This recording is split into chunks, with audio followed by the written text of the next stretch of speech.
Good morning, you're watching Daybreak live on A News and I'm here to take you through the day's top stories. So let's take a look at the headlines. Iran and US peace talks stall, causing oil prices to rise.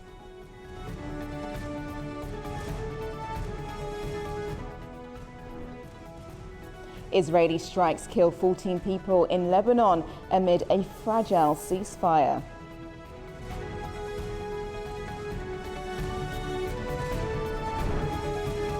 And King Charles and Queen Camilla will visit the US, the first state visit to the country since 2007.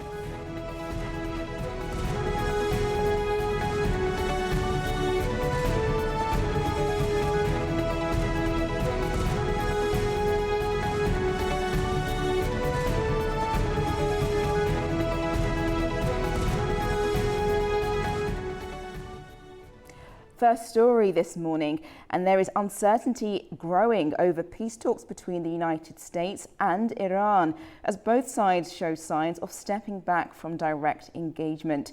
Leaders on both sides issued a retaliatory statement over stalled talks. A breakthrough remains quite unlikely. Here is more. US President Donald Trump said he will no longer send delegations abroad to meet Iranian officials. Speaking to Fox News in an interview, he said Tehran should contact Washington directly if it is serious about negotiations. Trump also stressed that Iran must not develop a nuclear weapon, calling it a non-negotiable condition for any future talks. If they want to talk, they can come to us or they can call us. You know, there is a telephone. We have nice secure lines, although I'm not sure any telephone line is secure, frankly. But we have secure lines, and if they want, we can talk.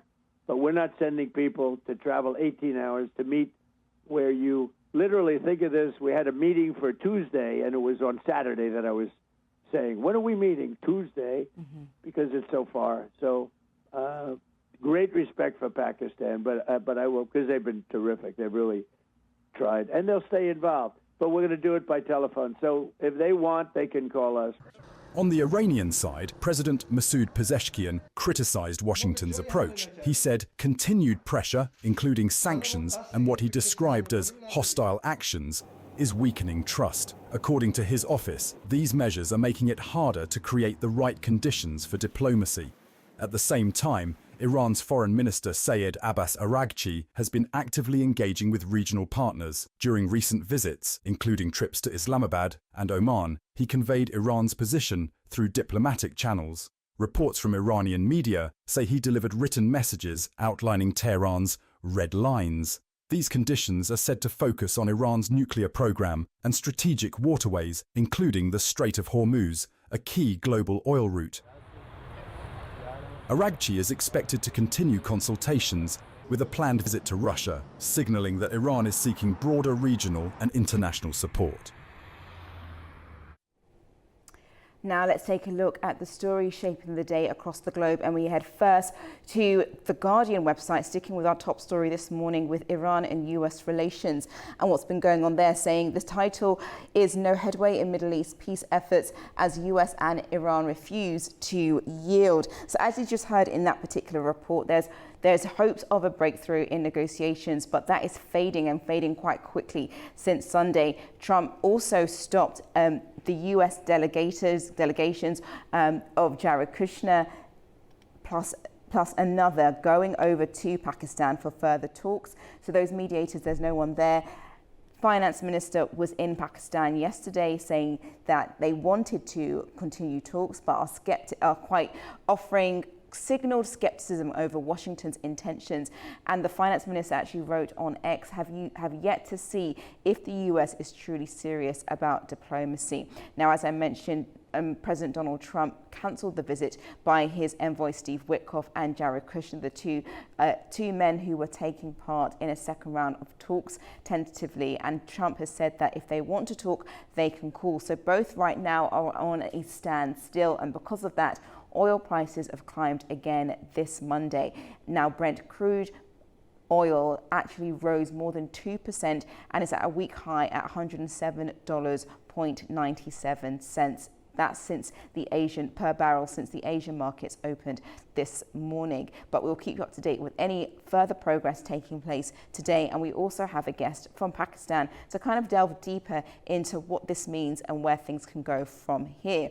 Okay, now let's turn to our next story, and that's also staying in the Middle East. We turn to BBC website, and Israeli strikes kill 14 in Lebanon amid ongoing ceasefire. Now, the Ministry of Health says that Israeli strikes on the country killed 14 on Sunday, including 2 children, 2 women, and injured over 30 individuals. Now, Israel's defense forces issued an evacuation warnings earlier that day for several villages in the southern part of Lebanon, writing that residents must evacuate immediately, that staying would be endangering their life. Now, the IDF later said that it had carried out artillery and aerial strikes targeting Hezbollah operatives and sites in southern Lebanon.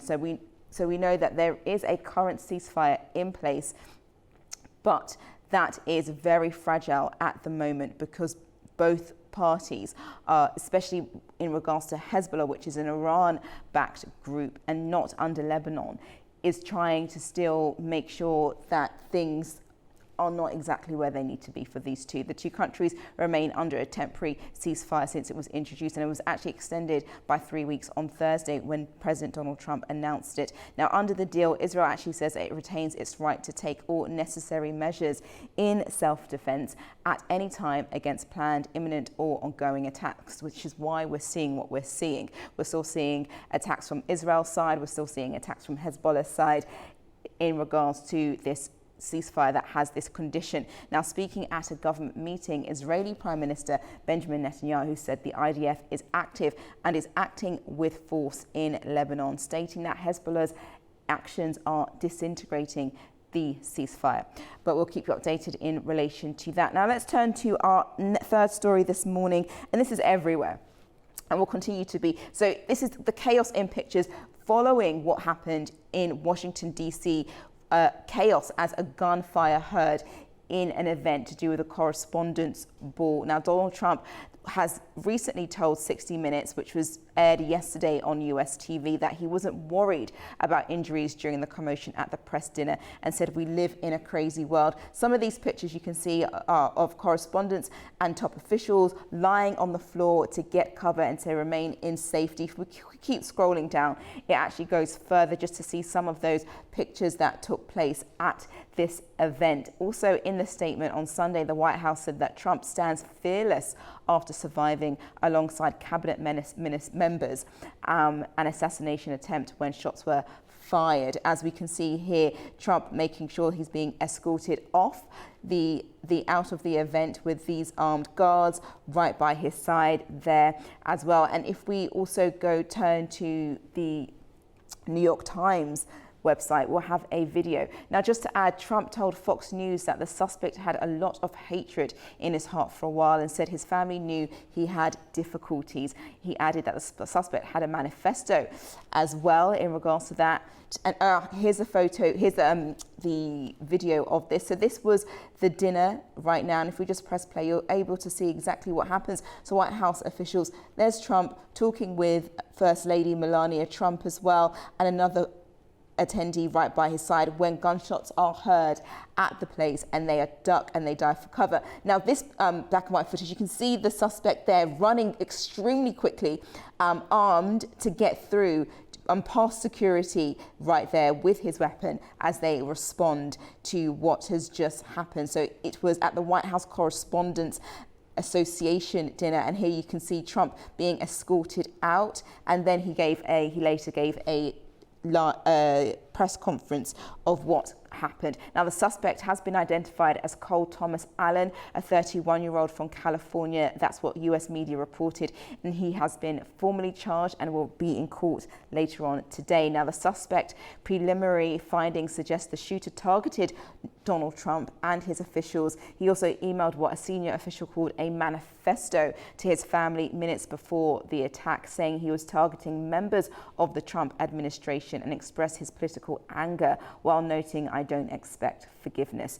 Now, assassination attempts on Donald Trump has occurred previously before We know that the first one happened in Pennsylvania in 2024 when he was running for president. A bullet grazed his ear, and we had that very famous fist in the air as Trump was showing that he was okay. 2 months after that particular attempt, Trump was again the target of a would-be assassin as he played a round of golf in Florida. And now this is the latest, the third shooting, and it actually raises questions about Trump's security as well. And very much the last point, Trump has now urged that the White House Correspondents Association, which was the dinner that they had put on, he says that he wants to reschedule the dinner event within the next 30 days so that it doesn't put a damper on things. Okay, now we go to our fourth headline this morning, and that's on Al Jazeera's website, and that's in relation to what took place in Mali. Mali's defense minister, Sadio Kamara, has been killed during coordinated attacks.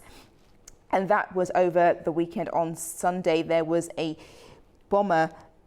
armed bomber that came over, a suicide bomber, and unfortunately it killed the defense minister plus 3 members of his family as well. So, which is tragic, and it's to do with insurgent groups. They're fighting and targeted this minister there. Mali is currently in a 3-day mourning right now because of what took place, and we'll provide you with more information later on in the program. But that's your press roundup for now. When I return, I'll discuss the rest of the global stories over the course of this morning. Don't go anywhere.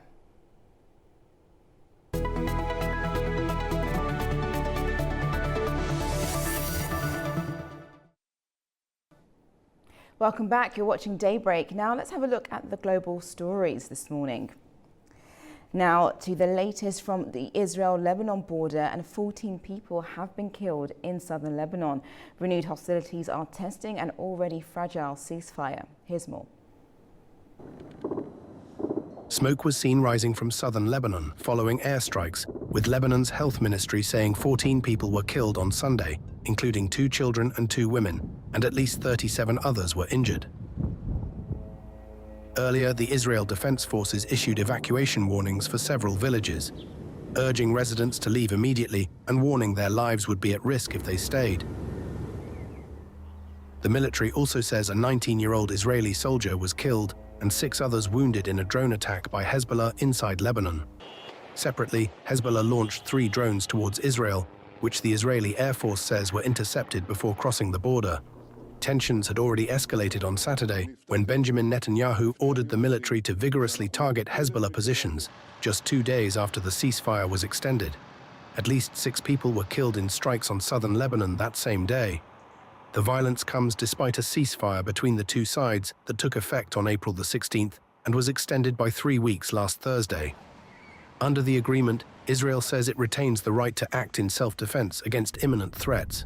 Still, on Sunday, Israeli tanks and military convoys were seen moving along the northern border as thick smoke continued to rise across southern Lebanon. Further evacuation orders were issued for 7 towns north of the Litani River, outside the designated buffer zone, with Israel warning it would respond forcefully to what it calls ceasefire violations. Both Israel and Hezbollah have accused each other of breaching the truce since it came into force, underscoring how fragile the situation remains. The armed man who breached security at the White House Correspondents' Dinner, attended by President Donald Trump over the weekend, wrote that administration figures were his targets, according to a note that law enforcement officials attributed to the suspect. Now, the shooter, named by US media as 31-year-old Cole Thomas Allen, was arrested after police said he opened fire near a security checkpoint during the event. World leaders have reacted in astonishment to what took place. World leaders have reacted with shock and concern after a shooting incident at the White House Correspondents' Dinner in Washington, D.C. US President Donald Trump and First Lady Melania Trump were evacuated from the Washington Hilton following gunfire.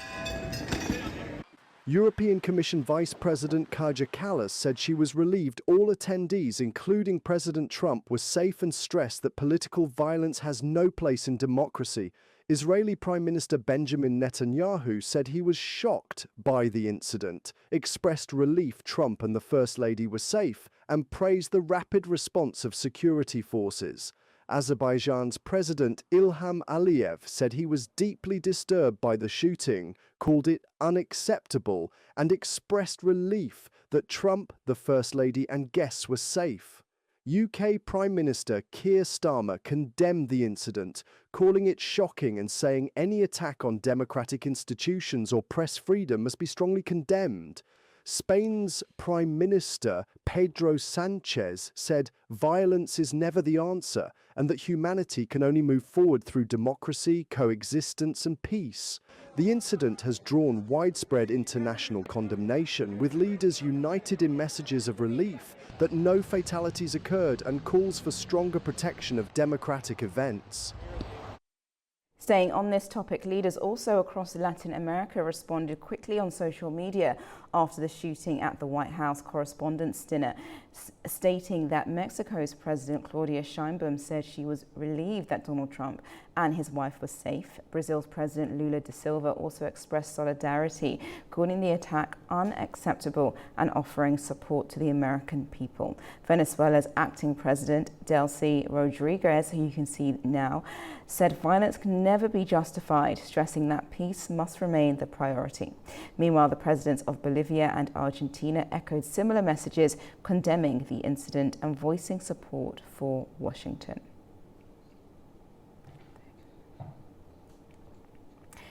Staying on this topic, witnesses have also expressed their account of the event as they were shaken by what took place during that Washington dinner. Let's take a look. Witnesses described moments of confusion and fear as gunshots rang out during the White House Correspondents' Dinner in Washington. Attendees reported hearing several shots in quick succession near the lobby. Yeah, I was in the lower lobby there, and right before the escalator that goes down, and we heard 3 shots back to back, pop, pop, pop, and I bolted for the door. I didn't even wait to see, what was going on behind me. I just heard it, and it sounded like it was behind me, so I ran out. Man, we were sitting there, and all of a sudden we heard a few loud bangs, and it's hard to tell immediately, but then a bunch of people came sprinting into the room, and we saw everybody getting rushed out, Donald Trump first. Others described uncertainty in the moments after the shots were heard. I was in the bathroom when I heard 6 or 7 shots ring, I'm not sure exactly. And what was going through my head was that I thought those were gunshots, but I could not be certain. And when a woman from the security services, either from the hotel or law enforcement, not sure exactly, she confirmed that those were gunshots and that we should shelter in place. Outside the venue, attendees gathered on nearby streets as police secured the area, with many still trying to process what had happened. Now over to Israel, and Israel's opposition leader Yair Lapid and former Prime Minister Naftali Bennett have launched a new political alliance aimed at challenging current Prime Minister Benjamin Netanyahu's government ahead of Israel's next election. Announcing the move, Herzliya, they described it as a patriotic step at a critical time, promising a platform centered on national unity and reform. Bennett outlined plans for a commission of inquiry into the October 7th attacks, compulsory military service for all citizens, and an 8-year limit on any future premiership. Lapid urged moderate voters to support Bennett, describing the alliance as a legal and responsible alternative to the current leadership.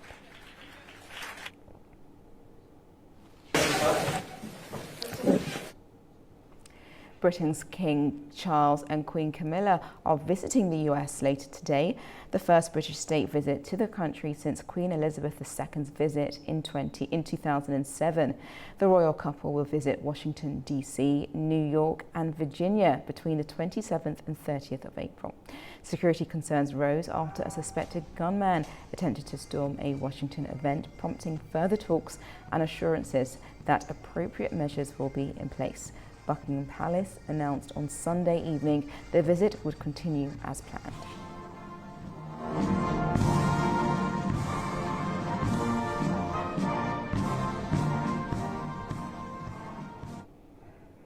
Staying on the UK, and UK business leaders are warning that Britain is exposed to economic pressures from abroad as new tariff threats from US President Donald Trump add to concerns over trade security.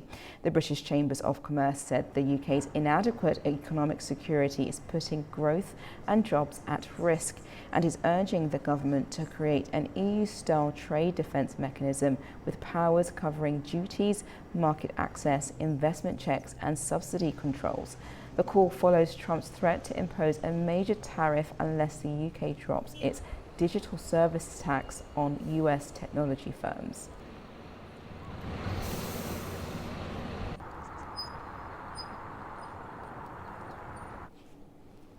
The European Bank for Reconstruction and Development said that restoring safety at the Chernobyl nuclear site after a Russian drone attack could cost at least €500 million. Its president said donors, including the European Union, France and Britain, had approved €30 million to fund urgent preparatory work and technical assessments on the damaged new safe confinement. Adding preliminary findings showed corrosion to the steel structure, which could threaten the long-term safety of the protective arch that was completed in 2019.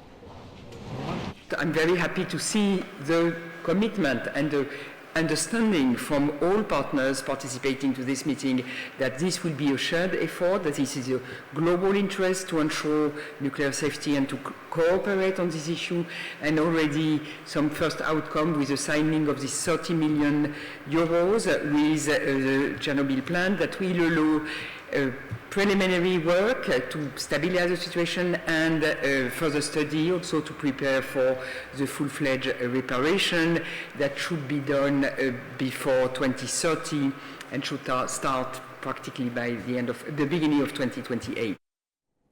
Russian Defense Minister Andrei Borisov was awarded North Korean troops who fought with Russian forces against Ukraine in the Kursk region. North Korean leader Kim Jong-un, along with a Russian delegation, took part in the opening of a memorial and museum to the troops from North Korea who fought in that region. North Korea has sent an estimated 14,000 troops to fight with Russian forces against Ukraine. More than 6,000 of them have been killed, according to South Korean, Ukrainian and Western officials.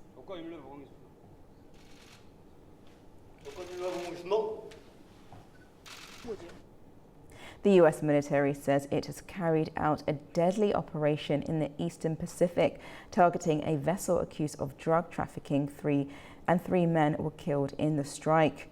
US Southern Command said the vessel was linked to designated terrorist organizations and was moving along known drug trafficking routes. No US military forces were harmed.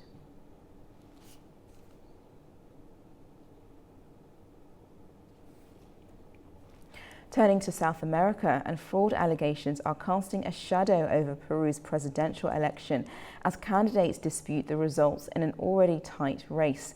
Let's take a look at this.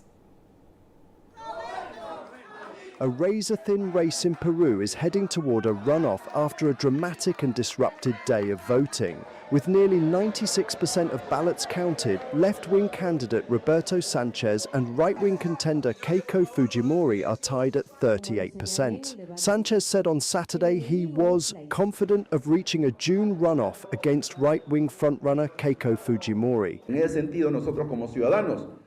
We as citizens are fully convinced, calm, knowing that we are already in the runoff, having obtained, and we are grateful for this support, the backing of all the people who have supported us across the country. And now comes that great call to refound our homeland.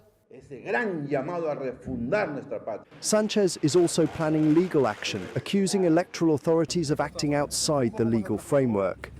Meanwhile, election authorities say final results may not be confirmed until at least Monday after major logistical problems disrupted voting. Thousands were unable to cast their ballots, forcing officials to extend voting for more than 52,000 people in Lima and for Peruvians overseas, including in the United States. With more than 27 million eligible voters and mandatory participation, Peru is now bracing for a high-stakes runoff in June. Voters are also electing a bicameral Congress for the first time in over 30 years. At least 19 people have been killed and over 30 injured in southwestern Colombia after explosives were detonated on a major highway. The president, Gustavo Petro, blamed the attack on rebels linked to dissident factions of the Revolutionary Armed Forces of Colombia. Here's more. Colombia is clearing debris from a deadly highway attack in the southwest of the country after the death toll rose to 19. The blast hit the Pan-American highway in Cajibio, leaving a large crater in the road and destroying dozens of vehicles. Authorities say 38 people were injured, including 5 minors. Truck driver Miguel Angel Mosqueda Montano was on the road when the explosion happened. The only thing I did was get out of the vehicle and crawl under the car, and no, I didn't see anything. What I saw was people screaming and crying everywhere. This looked like the end of the world. Cleaning crews and emergency workers remained at the site a day later, as machinery cleared damaged vehicles and debris from the highway. The government has blamed the Estado Mayor Central, a dissident faction of the former FARC guerrilla group that rejected the 2016 peace deal. Mosqueda said people in the area remain fearful after the attack. Of course, it is total insecurity. Not just me, everyone is scared. And they hear any little noise and they run. Or the helicopters pass by shooting and people run. The helicopters pass by every 5 minutes and people get scared. We are all scared. It's logical. Officials say the bombing came during a wider wave of violence in Cauca and Valle, where 26 attacks were reported between Friday and Saturday. Those included 2 car bomb attacks on military installations in Cali and Palmyra. Cauca is a strategic region for cocaine production and trafficking, as well as illegal gold mining, both key sources of funding for armed groups. Turning to West Africa, and a 2-day period of national mourning has been declared across Mali following the death of the country's defense minister, Sadio Kamara. It follows a wave of insurgent attacks across the nation. Mali's defense minister, Sadio Kamara, has been killed in an apparent suicide bombing at his residence near the capital, Bamako, on Saturday. A car laden with explosives driven by a suicide attacker rammed Kamara's home, triggering a firefight in which he was wounded. He later died in hospital. The killing comes amid a surge in violence by jihadist and rebel groups, raising fresh concerns over security in the West African nation. Officials have condemned the attack as cowardly, and a period of national mourning has been declared. A 2-day national mourning period, starting from Monday, the 27th of April at midnight, is declared throughout the national territory in tribute to General Sadio Kamara, Minister of State, Minister of Defence and Veterans Affairs, following his tragic death on Saturday, 25th April 2026. Flags shall be flown at half-mast on all public buildings and institutions. Authorities say the attack also destroyed a nearby mosque, killing some worshippers inside. Attacks continued on Sunday as an al-Qaeda affiliate and Tuareg rebels carried out simultaneous assaults in more than half a dozen locations across the country. Residents across West Africa, including in Ghana, have expressed concern over the incident. Honestly speaking, I'm so sad because I was told about those news last year. As I'm not living in Mali right now, but I was told, so it's a sad novel. All of my country, we are in mourning right now, so it's not easy. So I will just pray God so that his soul rests in peace. The coming of the military is to stop some of these killings. That is why they are there, and that is why I think that is one of the major reasons they took over power. I'm surprised. I'm still surprised that this type of thing is still happening. They are supposed to take over. take all the places that has been occupied by these terrorists. The United Nations has called for an international response to violence and terrorism in the West Africa Sahel region following the large-scale assaults. The attack underscores the persistent threat facing the military-led government of Assimi Goïta, which has struggled to contain insurgent violence despite intensified operations. Staying on the continent, the conflict in Sudan has entered its fourth year, pushing millions into extreme poverty and humanitarian crisis. The fighting, which erupted in April 2023, has devastated the economy and left families struggling to find basic necessities. Our report highlights the grim reality on the ground. In Sudan, millions are facing an unprecedented humanitarian catastrophe. Fighting between the Sudanese armed forces and the paramilitary rapid support forces has driven the nation's poverty rate from 38% before the war to an estimated 70% today. According to the UNDP, nearly 7 million Sudanese were pushed into extreme poverty in 2023 alone. Displaced families like Salah Musa in North Darfur's Tawila camp struggle daily. Since we arrived in Tawila a month ago, we've been suffering from a severe lack of services, except for water, which we draw from wells. We have no other services here, and we desperately need assistance. Our children aren't receiving an education, and I'm a nurse, but I can't find work. Salah's struggles are echoed by many as essential services remain absent. Inflation and scarcity have forced families to rely on unconventional foods. Corn flour, once a staple, has disappeared from local markets or become unaffordable, leading some to resort to animal fodder. Life is incredibly difficult for us poor people. If we don't have money, what are we supposed to do? Will we starve to death? After the price of corn flour became so high, we stopped buying it. Flour has completely disappeared from the markets here. After that, flour became expensive and unavailable. The United Nations Development Programme warns Sudan's economy has collapsed, leaving over 13 million people displaced. Extreme poverty rates now surpass those of the 1980s. Now in its sixth year, the Seagull calling competition in Belgium has grown far beyond its quirky beginnings, transforming a simple seaside sound into a lively shared celebration. But if you don't like the sound of seagulls, here's your warning to turn your TV just a little bit down.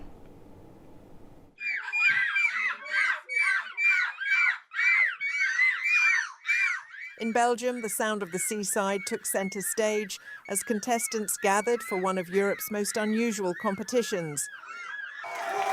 More than 70 participants from 15 countries travelled to the coastal town of Dapan to take part in the annual European Seagull Screeching Championship, an event dedicated to perfectly imitating the bird's unmistakable call. Many dressed in full seagull costumes, each taking to the microphone to deliver their best impression to cheers and laughter from the crowd.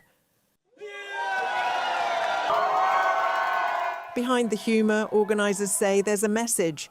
We want to say that it's very important to protect the seagulls. The seagulls are very beautiful animals, and I think that all of the beach people, all of the coast people, we have to protect them and make to the world that exists. The goal is to shift public perception of a bird often seen as a nuisance. Be positive about seagulls.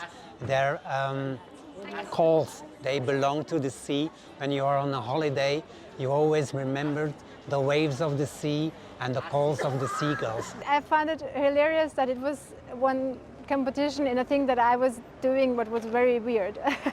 I didn't know about it, so I just thought, and I turned 40 that year, and I think that kind of ticked in, that I was like, okay, I'm not going to be boring or do only grown-up things now, I'll do this competition. Some competitors say the appeal lies in embracing something completely unexpected. There's no prize money at stake, only bragging rights. What an interesting noise, especially if you don't like the sound of seagulls, but never mind, that's what they like to do. Now I'm going to take a quick break. When I return, we'll take a look at the regional headlines, and I'll be joined by a guest to dig further into some of the key stories. Don't go anywhere.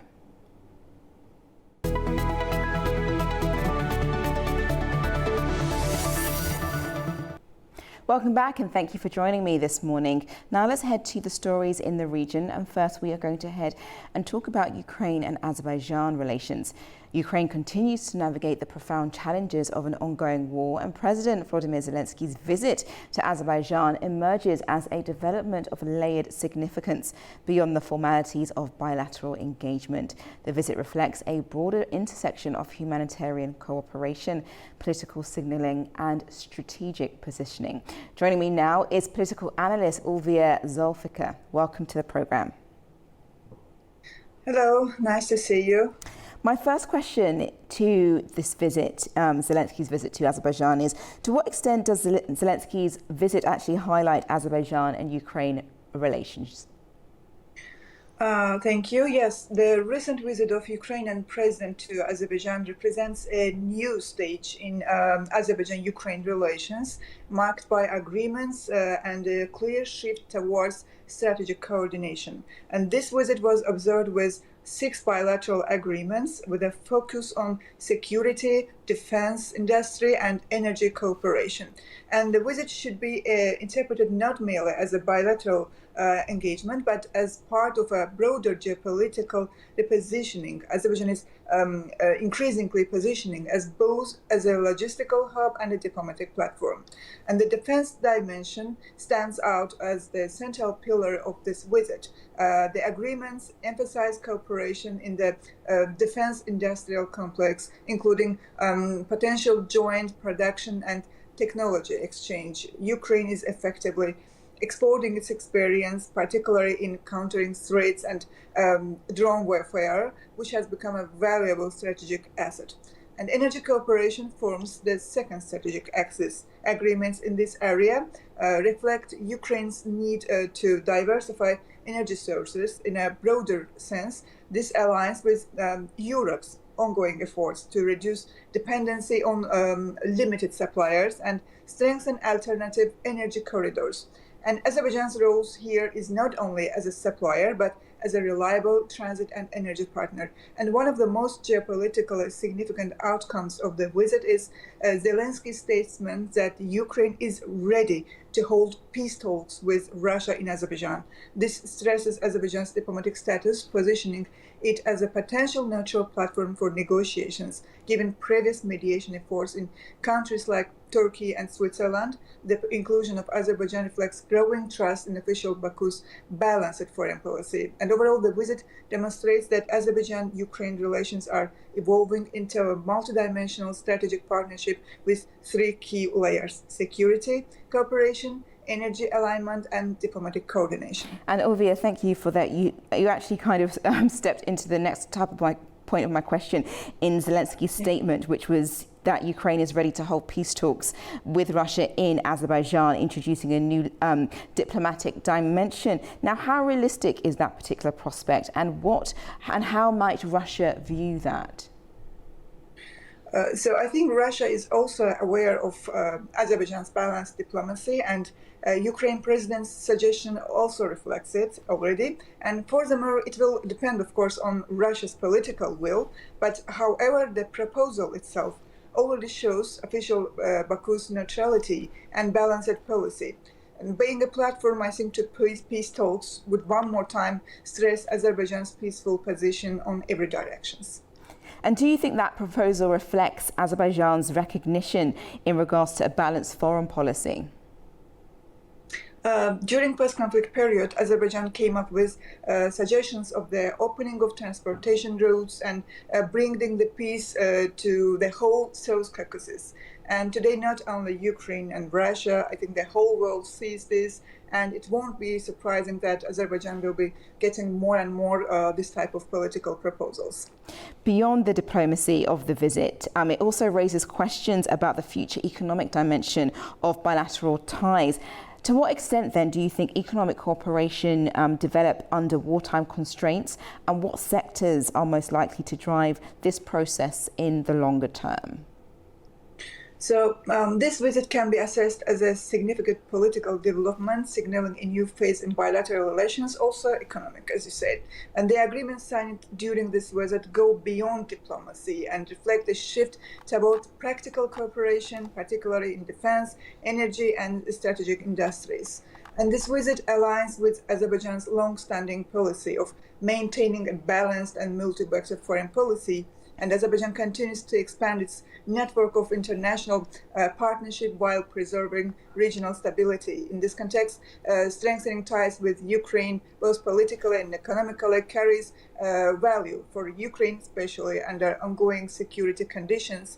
Azerbaijan represents a reliable partner with growing capabilities in energy supply and regional connectivity. And defense cooperation stands out as one of the most notable outcomes of the visit. Azerbaijan has in recent years developed its military-industrial sector and accumulated operational and technological experience. And energy cooperation, meanwhile, should be viewed within a wider geopolitical framework. Azerbaijan has established itself as a key contributor to Europe's energy security, and deeper engagement with Ukraine could open new avenues for energy transit and diversification in Eastern Europe. Well, Ms. Zulfikar, you've mentioned so many possibilities and opportunities and positive outcomes. What are the key challenges to this particular relationship with Ukraine? We know that Ukraine is now in its 4th year with fighting Russia. The EU has now given it a boost of funds following Hungary now supporting that particular loan. But what are the challenges that you can see between this particular relationship? The challenges and the outcomes of this visit suggest that Azerbaijan-Ukraine relations are evolving toward a more structured strategic partnership. This has the potential to influence not only bilateral ties, but also broader regional dynamics across Eurasia. Zelensky's visit signals that Azerbaijan's international role is becoming more active. Official Baku is seen both as an energy and transport partner, and also as a country capable of offering diplomatic space, post-conflict experience, and practical cooperation. This does not mean Azerbaijan is abandoning its cautious foreign policy. Rather, it shows that balanced diplomacy can create room for a more visible role in mediation, reconstruction, and regional stability. So I think that challenges are everywhere, but this visit also reflects how the relations can march on in a positive way. And finally, what does Zelensky's visit signal a gradual shift toward a more active international role for Azerbaijan, or is it particularly in areas such as mediation and post-conflict recovery, would you say? Zelensky's visit, we already mentioned that signals cooperations in energy sector, in economical sector, but we know that in the world there are very cautious eyes that are following this visit, what can come out of the visit, but it's not the first time that Azerbaijan-Ukraine has some type of connection, some type of relations. It comes from 2008. There was a visit between the countries in 2019. So Azerbaijan-Ukraine's relations does not depend on some conditions, some security conditions, some war conditions. This is more than two countries' relations, how it should be. Maybe if Azerbaijan keeps relations with the United States, with Iran, it doesn't mean that we support some countries. So this visit, I think, carries bilateral, bilateral outcomes and the outcomes of the peace agenda also. I see. Well, thank you so much for joining me this morning. And delving more into that, we'll definitely find out whether or not Russia accepts that and see whether or not Azerbaijan will be hosting the next peace talks between the two countries. Thank you very much this morning. Thank you for having me on your show.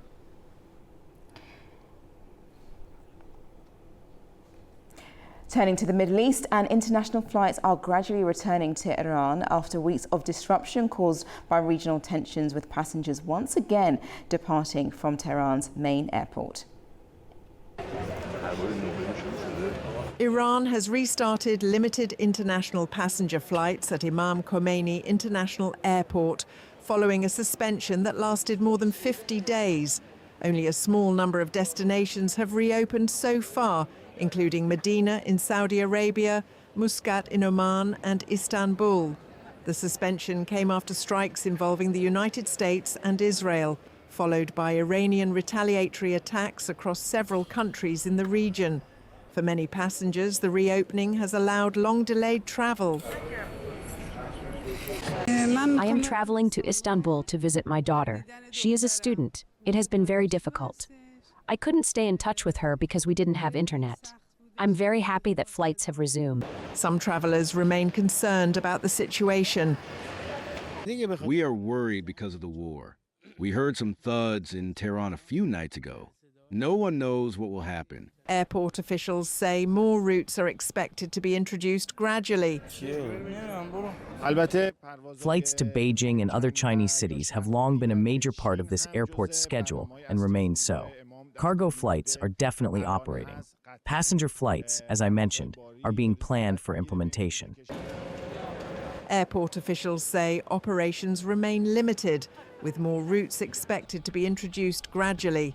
Passenger traffic is expected to recover step by step as additional international routes reopen.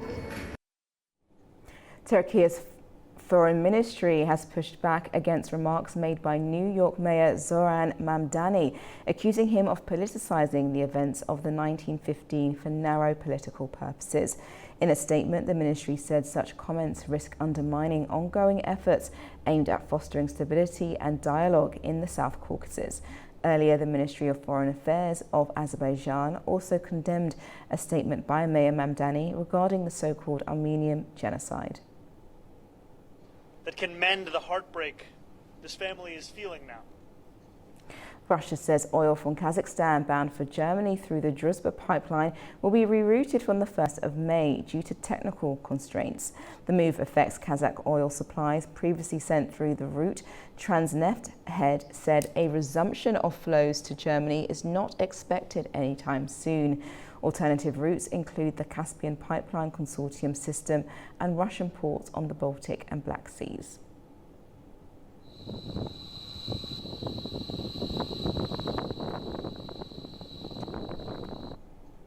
Now to something a lot more colourful, and just outside Brussels, a historic castle grounds have been transformed into a vibrant spring showcase, where visitors are gathering to experience one of Belgium's most colourful seasonal events. Let's take a look. The grounds of Groot by Garden Castle, just outside Brussels in Belgium, are once again alive with colour as the 23rd edition of the Floralia Brussels Flower Exhibition continues to draw in crowds. Running since early April and open until the 3rd of May, the event transforms the 14-hectare park into a vivid spring display, featuring tulips, daffodils, hyacinths, and a wide variety of seasonal blooms. Visitors are making the most of the mild spring weather, wandering slowly through the floral landscapes. Many can be seen immersing themselves in the beautiful scenery, strolling along winding garden paths, posing for pictures, and snapping images, not only of themselves, but also of the carefully arranged flower beds and artistic floral installations scattered across the park. The atmosphere is calm and almost dreamlike, with the soft colours of spring contrasting against the historic backdrop of the castle. Organisers say the exhibition continues to be a popular seasonal attraction, offering both locals and tourists a peaceful escape into nature just a short distance from the Belgian capital. Looks absolutely lovely. Definitely feels like spring is in the air. Well, it's time for a quick break. When I return, I'll have a full update of the latest headlines, plus a look at what's making the front pages this morning. Stay with me.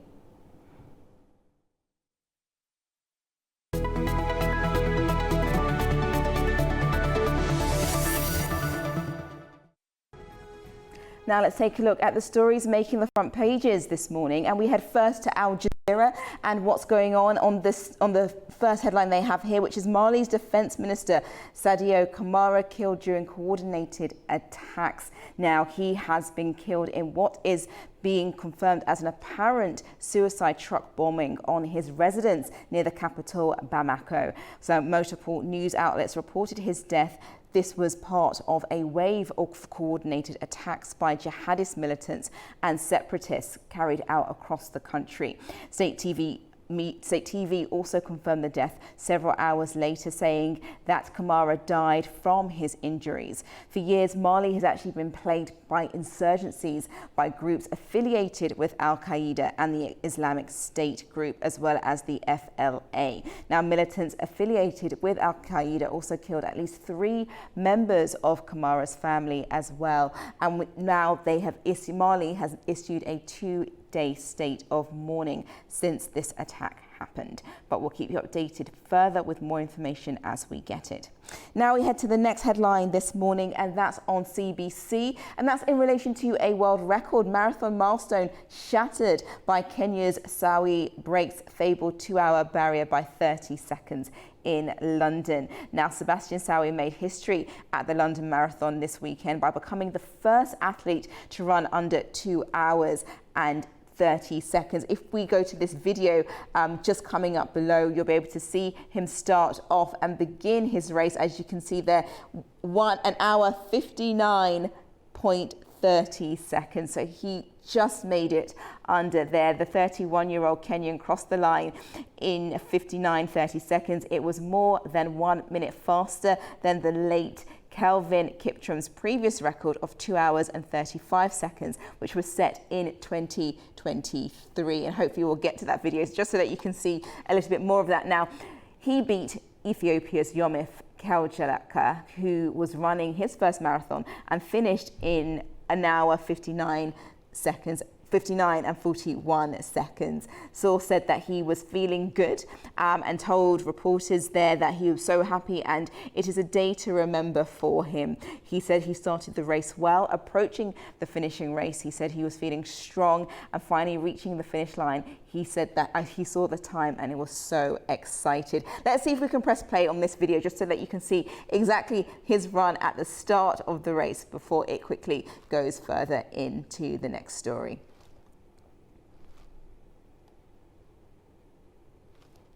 Okay, and we're not able to play that particular video.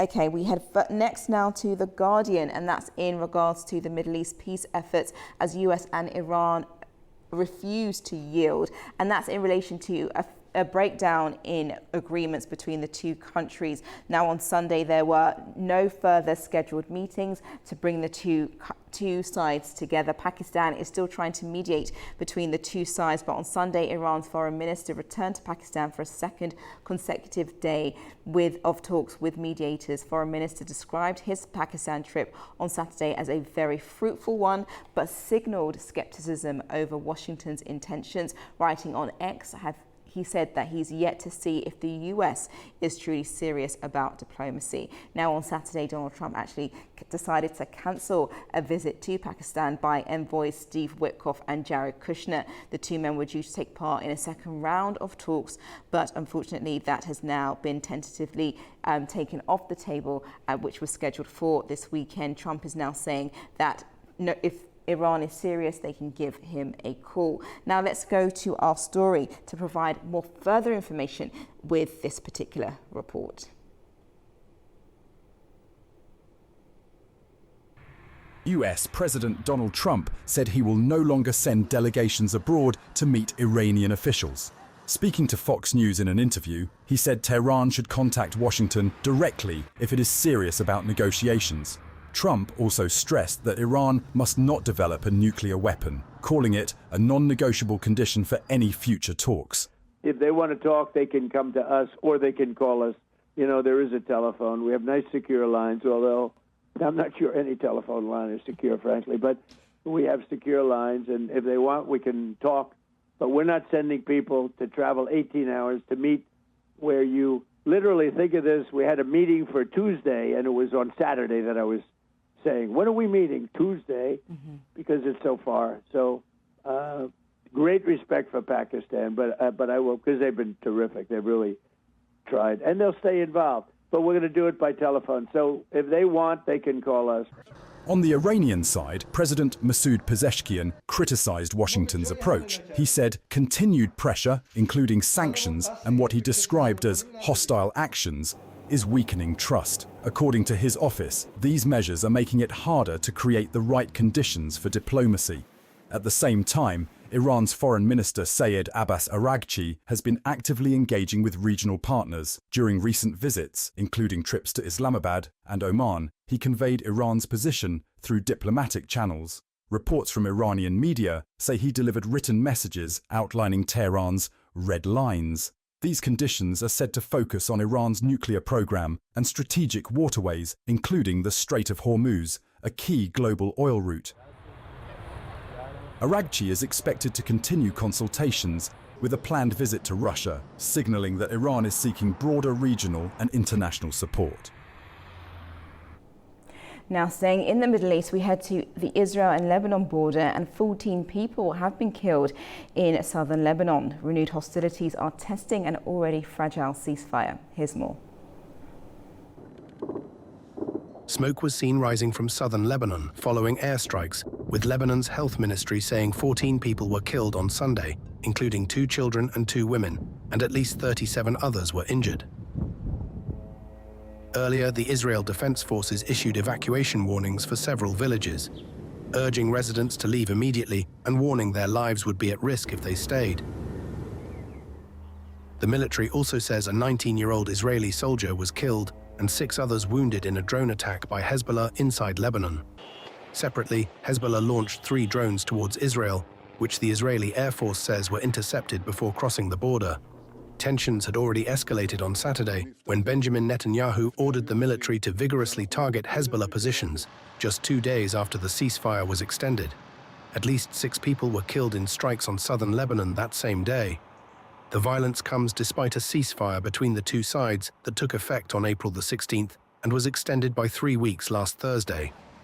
Under the agreement, Israel says it retains the right to act in self-defense against imminent threats. Still, on Sunday, Israeli tanks and military convoys were seen moving along the northern border, as thick smoke continued to rise across southern Lebanon. Further evacuation orders were issued for 7 towns north of the Litani River, outside the designated buffer zone, with Israel warning it would respond forcefully to what it calls ceasefire violations. Both Israel and Hezbollah have accused each other of breaching the truce since it came into force, underscoring how fragile the situation remains. Turning to the US, and following the apprehension of a gunman at the White House Correspondents' Dinner over the weekend, officials now say members of the US President Donald Trump's administration could have been possible targets. Here's our Washington correspondent with more information. The White House released a statement on Sunday saying that President Trump stands fearless after the 3rd assassination attempt against the president, which took place on Saturday during the White House Correspondents' Dinner event. The 31-year-old gunman is believed to have been deliberately attempting to target members of the Trump administration, according to officials in Washington. New details have emerged on how the failed assassin was able to get so close to the star-studded event where most of the Trump administration's senior officials were attending. Officials also believe that the gunman took a train from California to Washington and checked into the hotel where the Correspondents' Dinner was taking place the night prior. He was armed with a shotgun, a handgun, and multiple knives, according to police reporting. In an interview with the press on Sunday, President Trump called the gunman a, quote, very troubled guy with a lot of hatred in his heart. A manifesto believed to belong to the failed assassin was publicly released, and it indicated that the violent act was politically motivated. One Secret Service agent was lightly wounded when the attacker attempted to run past an internal security checkpoint in the hotel where the dinner that celebrates freedom of speech was held. And questions are swirling on whether security at the venue was sufficient, given that the president and most of his cabinet would be attending. The attack has raised serious concerns that President Trump continues to face politically motivated assassination attempts. Many in Washington are now calling for the funding of the building of a new ballroom connected to the White House where such events can be held in the future under tighter security. Chief of Staff to the President, Susie Wiles, is convening a meeting early this week with the White House operations team, U.S. Secret Service, and Department of Homeland Security leadership to discuss protocol and practices for major events involving President Trump. I'm Ube Shibander, A News, Washington. That was our Washington correspondent there. Now we move over to what's happening in relation to Iran and the US. And US President Donald Trump has cancelled envoy Steve Witkoff and Jared Kushner's trip to Pakistan for talks on the war in Iran. On Friday, the White House said the pair would head to the country on Saturday. But now Trump says we have all the cards, they have none. If they want to talk, all they have to do is call. During a telephone conversation with Pakistani Prime Minister Shehbaz Sharif on Saturday, Pezeshkian stressed that Iran would not engage in any negotiations under pressure, threats and siege. Joining me now to further discuss this in more detail is Dr. Hamza Iftikhar, Assistant Professor of Political Science at Lahore University of Management Sciences in Pakistan. Welcome to the program this morning. Thank you for having me. My first question in all of this is, as you just heard, Iran's finance minister has recently traveled to Pakistan, but there has been no real breakthrough in talks with the US. Why are things still at a standstill? Well, that's an interesting question because when it comes to negotiations, obviously there's a lot of waiting and a lot of sequencing to be done. Primarily why it seems like it's in a standstill is because there's a lot of preconditions on both sides, and there's also leverage on both sides. The Iranians obviously want the U.S. naval blockade of the Iranian ports to be lifted, whereas the U.S. wants the Strait of Hormuz to be opened and demined. And that's where it seems to be they're both at an impasse. What is positive, though, is to see the Iranian foreign minister going to Pakistan and twice within 24 hours, first before going to Oman and then on the way back from Oman on his way to Moscow. I believe he's in Moscow right now. And that's a positive thing in the sense that the talks are not necessarily broken down. There may be at a standstill, but it doesn't mean that they have finished. So why it seems that they are at a standstill is because there's a lot to get through, not just the Strait of Hormuz, but also Iran's nuclear and ballistic missiles program, the sanctions, the reconstruction of the Iranian damage, compensation for it, as well as the role for the regional allies and as well as actors that either party is supporting. So there's a lot to get through. And it seems like now the approach is more towards, okay, let's talk about the first thing, which is the Strait of Hormuz, and then we'll talk about the other things at a later stage. At least that's what we are hearing from, based on the first meeting that the Iranian foreign minister had with the Pakistani leadership. And now, what do you think Pakistan can do in order to bring these two groups together? As you mentioned, there's a number of complex issues that both are standing firm on, especially with what Trump has said, that he doesn't want Iran to have any nuclear weapons, regardless to how big or small Iran says the program is. What can Pakistan do in relation to all of that? I think Pakistan is already doing a great job, but if it continues to be a credible challenge for, channel for diplomacy, that would be, I think, wonderful and mission, like the main mission for, or the objective for Pakistan. I feel like in the current day and age, especially of social media, the one thing that was missing in the beginning of this conflict was a direct channel of diplomacy. And even if it is through phone, like President Trump has mentioned before, even if it's in person, it doesn't really matter as much as long as there is a connection, right? And so Pakistan, I think, has already provided good offices, as is already been praised by both sides. They both trust Pakistan to actually lead the negotiation efforts. And we heard in the segment before that President Trump said that even though the U.S. delegation is not traveling, Pakistan is still involved, even if it's through phone. So that is a very positive thing. And I feel like, as long as both parties are able to trust this one actor for communication, I would consider that a good thing, and also kind of a main objective being fulfilled on part of Pakistan.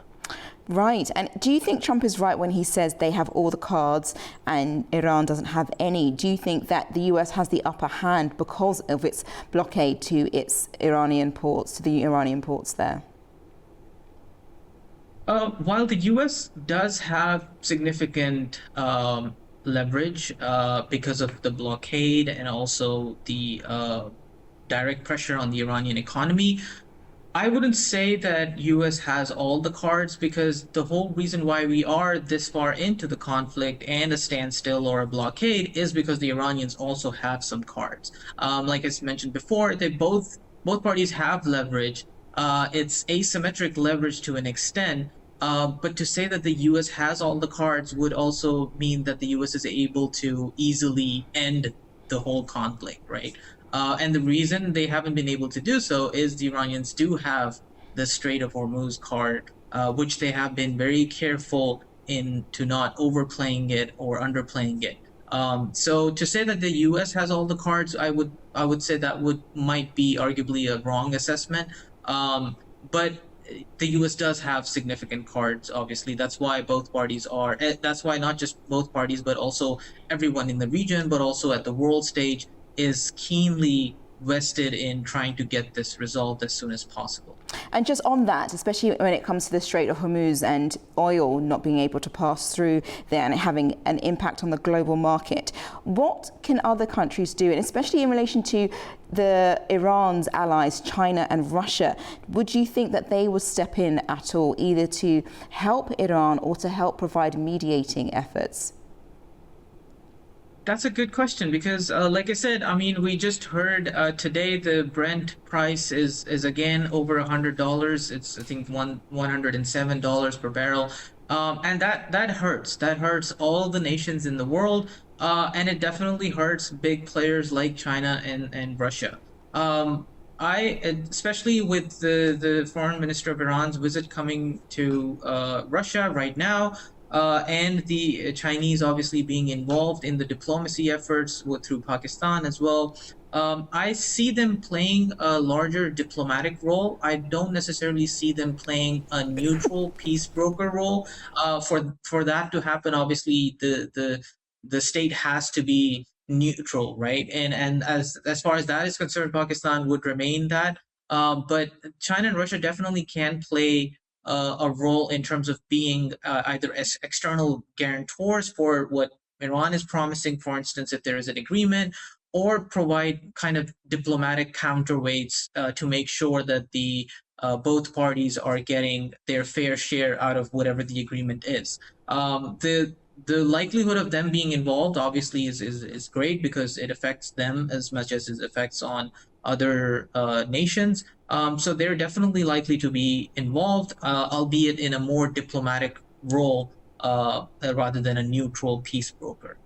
And just finally on this, you said both countries have cards in the sense of they both have negotiation power in relation to the blockade of the Strait of Hormuz or the blockade of Iranian ports. Are we waiting to find out who blinks first, for example, or are we waiting for one of the countries to provide more adequate assistance, whether or not that's, as you mentioned, from Russia or China? Or do you think Iran actually will need extra assistance because of what's happening in Lebanon with Hezbollah and Israel? There's a number of attacks going on over there, and the ceasefire doesn't seem to be upholding as much as it is currently in place for 3 weeks. How do we see all these turn of events taking place? Absolutely. And that question exactly captures how complex this whole conflict is, because it's not just about the Strait of Hormuz, even though it has been presented as such in the past few weeks. It's about the region itself, and the region consists of many state actors as well as non-state actors. The one thing that we can see is how Iranians are now engaging with Oman, but they also had phone calls with the foreign minister, went personally to Oman and met with the leadership there just now. But he also held phone calls with the Saudi Arabian foreign minister. The Saudi Arabian foreign minister held calls with the Qatari foreign minister, and likewise the Iranian held calls with the Egyptian foreign minister and leadership. So it tells you that whatever the agreement is going to be, they aren't just interested in reopening the Strait of Hormuz, but everybody wants some sort of guarantees on how the region is going to look like and who is going to be supporting whom, and so on and so forth. So when obviously if a regional level agreement is supposed to happen, we have to also include great powers such as Russia and China as brokers. So either of those sides can be, interested in providing diplomatic cover, maybe at a UN level, maybe at a broader kind of agreement, multilateral agreement, and so on and so forth.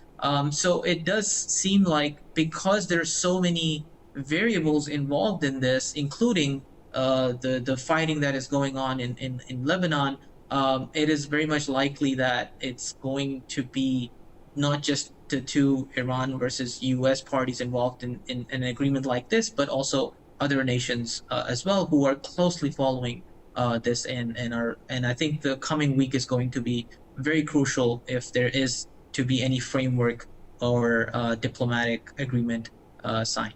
Definitely. Well, thank you so much, Mr. Iftikhar, for your insights there. We will also definitely be watching closely. Thank you. Now, the European Bank for Reconstruction and Development said that restoring safety at the Chernobyl nuclear site after a Russian drone attack could cost at least 500 million euros.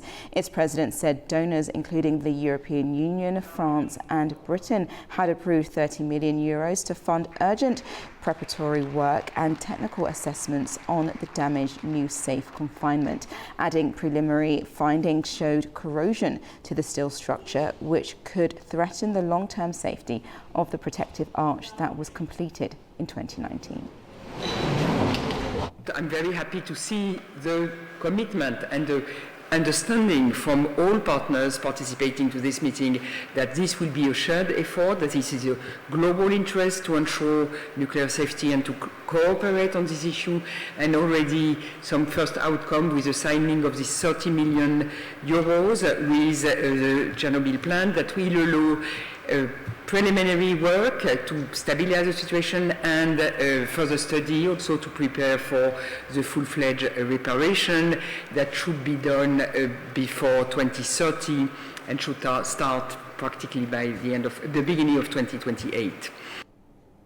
Britain's King Charles and Queen Camilla are visiting the US today, the first British state visit to the country since Queen Elizabeth II's visit in 2007. The royal couple will visit Washington, D.C., New York and Virginia this week for 4 days. Security concerns rose after a suspected gunman attempted to storm a Washington event, prompting further talks and assurances that appropriate measures will be in place. Buckingham Palace announced on Sunday evening that the visit would continue as planned.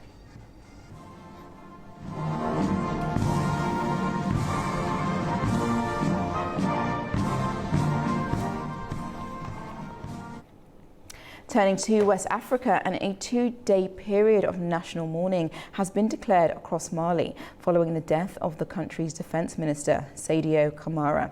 It follows a wave of insurgent attacks across the nation. Here's that report. Mali's defense minister, Sadio Kamara, has been killed in an apparent suicide bombing at his residence near the capital, Bamako, on Saturday. A car laden with explosives driven by a suicide attacker rammed Kamara's home, triggering a firefight in which he was wounded. He later died in hospital.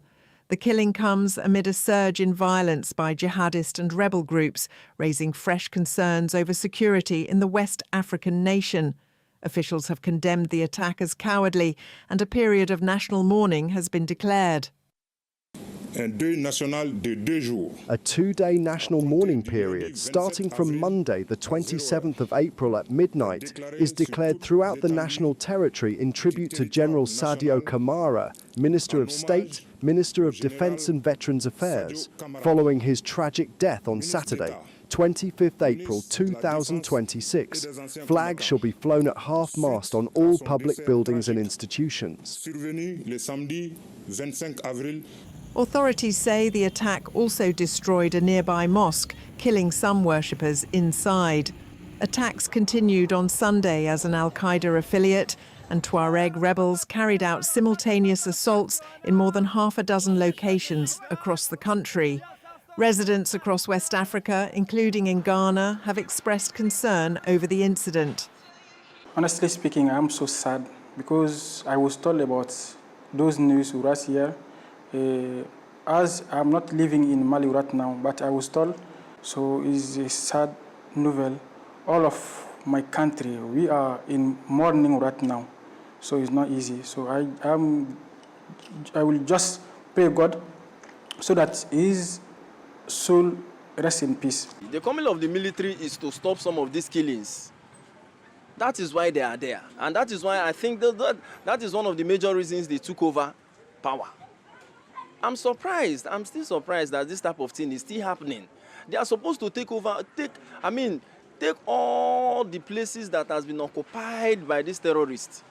The United Nations has called for an international response to violence and terrorism in the West Africa Sahel region following the large-scale assaults. The attack underscores the persistent threat facing the military-led government of Assimi Goïta, which has struggled to contain insurgent violence despite intensified operations. You're watching Daybreak on A News. Just going to take a short break. Don't go anywhere.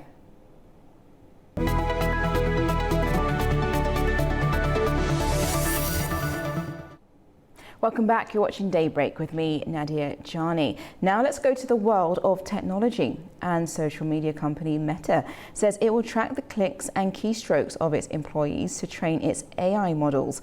This comes as the company has laid off thousands of workers while increasing its spending on AI. Here's Nathan Kamanga with more on our tech show, Switch.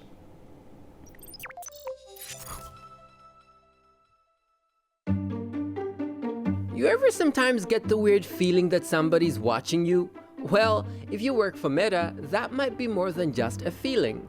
The tech giant announced that it will begin tracking the way employees work through a new tool that will run on its computers and internal apps. Why, you might ask? Well, in order to train its AI models. However, the company promises that data collected will not be used for any other purpose. Now, Meta has also announced that it will lay off roughly 8,000 workers next month as it increases spending in other areas, like AI. All this is beginning to feel like current Meta employees are being asked to train a new model they know will replace them. Now, in our last episode, I talked about Anthropic's Mythos AI model that's so powerful at hacking that it would not be released to the public for fear of it falling into the wrong hands. Well, it's been hacked. A group of unauthorized users reportedly gained access to the model through a third-party vendor. Anthropic says there is no evidence that its systems were impacted and is investigating the incident. So in short, the AI hacker got hacked by human hackers? And now, for all you gamers, I bring you good news and some bad news.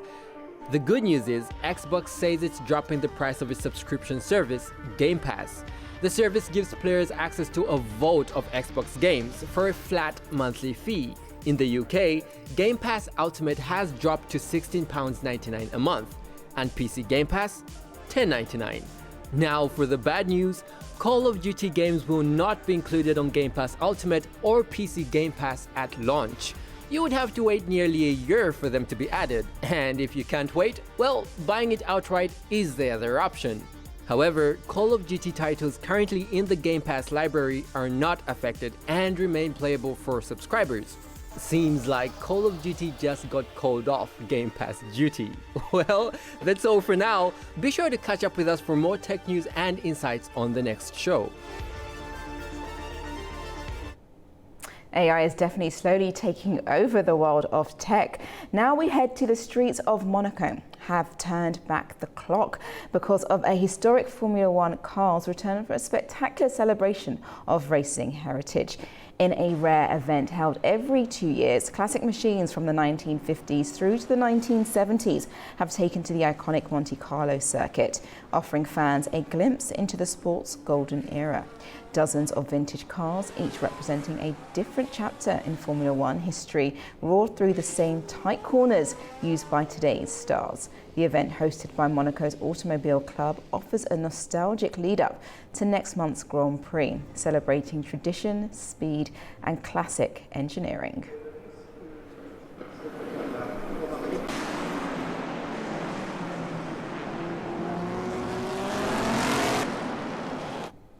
Very impressive, always interesting when it comes to Formula One. Well, that's all the stories for this morning, but make sure you stay tuned to A News, as we are going to bring you with more updates of what's taking place around the globe and in the region. I'll be back tomorrow. Don't go anywhere.